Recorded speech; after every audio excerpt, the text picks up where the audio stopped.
এবার নিজের বাড়ির গোপালকে একটু সাজাই সুন্দর করে। যারা প্রথম করছেন একটু ধরে ধরে করবেন, দেখবেন কোনো অসুবিধা হবে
গোপালকে এরমভাবে সাজাতে পারেন।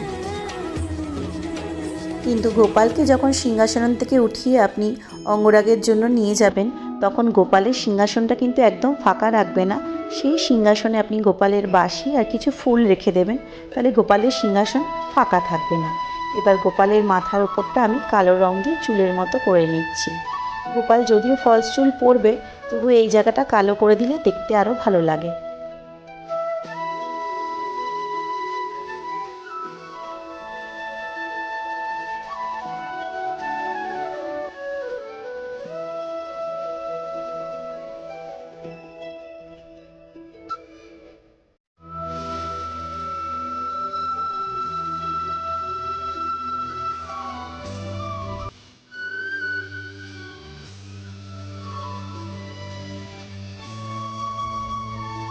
এবার আমি গোপালের সুন্দর সুন্দর নখগুলোতে একটু নেল পালিশ পরিয়ে দিচ্ছি লাল রং দিয়ে।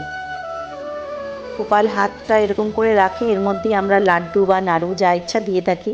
আমি একটু এখানে ছোট ছোট ফুলও করে দিচ্ছি লাল রং দিয়ে, আরও দেখতে সুন্দর লাগবে। সাজানোটা পুরোটাই আপনার ব্যক্তিগত ব্যাপার, আপনি যেরকম ডিজাইন পারবেন, যতটা আপনি দক্ষ হবেন আঁকাতে তুলির টানে, সেরকমভাবে আপনি আপনার গোপাল সোনাকে সাজিয়ে তুলবেন।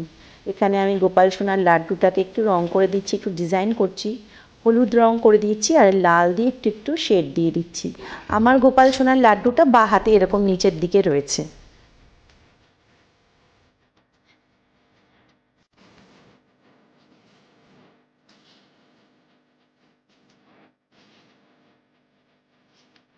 এবার আমি গোপাল সোনার গলার কাছটা একটা হারের মতো ডিজাইন করার চেষ্টা করছি।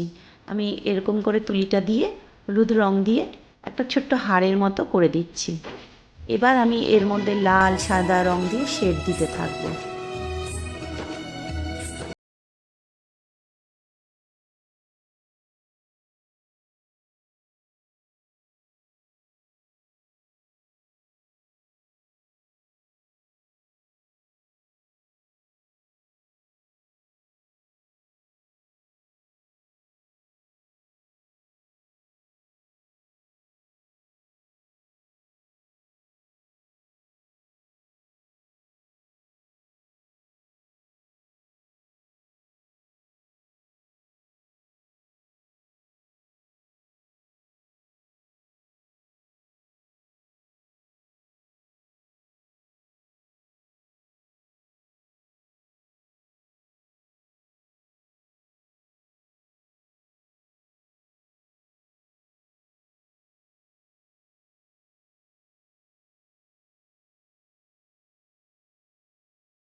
দেখুন গোপাল সোনার হারটা কিন্তু একদম তৈরি হয়ে গেছে।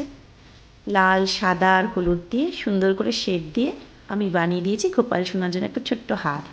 এবার গোপাল সোনার হাতের সাইডগুলো বাজুবন্ধের মতো ডট ডট দিয়ে করে নিয়েছি। এবার তার মধ্যে আমি একটু ময়ূর পালক আঁকার চেষ্টা করছি। আমি আগেই বলেছিলাম আমি কিন্তু খুব একটা দক্ষ নই, তবুও চেষ্টা করছি একটা ছোট্ট ময়ূর পালকের রূপ দেওয়ার জন্য। দেখি কতটা আমি সাকসেসফুল হই। সবুজ রং দিয়ে এরকম ডট ডট ডট ডট দিয়ে নিচ্ছি কতগুলো স্ট্রোকের মতো। তারপর এর মধ্যে হলুদ দিয়ে কিছুটা স্ট্রোক টানবো। তারপর ব্ল্যাক দিয়ে বা ব্লু কালার দিয়ে আমি ময়ূরের পালকটা আঁকার চেষ্টা করব।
এই বছর আমি গোপালকে আকাশি রং দিয়েছি।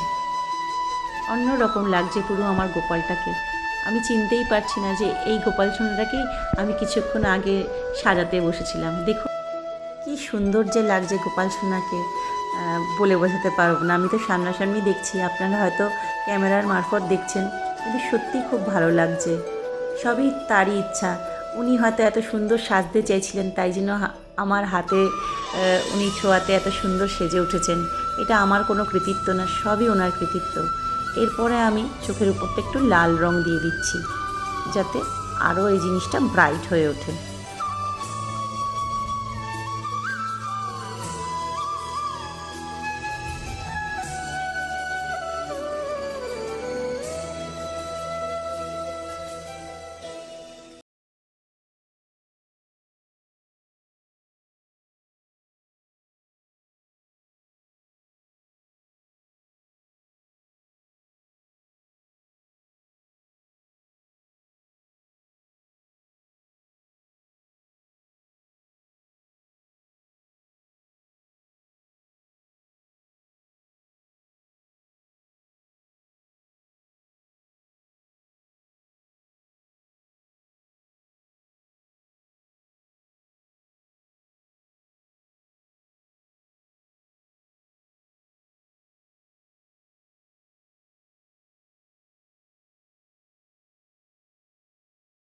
এভাবে ছোটো ছোটো সাদা সাদা বুটি বুটি দিয়ে পুরো কপালটা ভরে দিলাম, আর গালটাতে একটা ছোট্ট কলকা দিয়ে দেবো এইভাবে।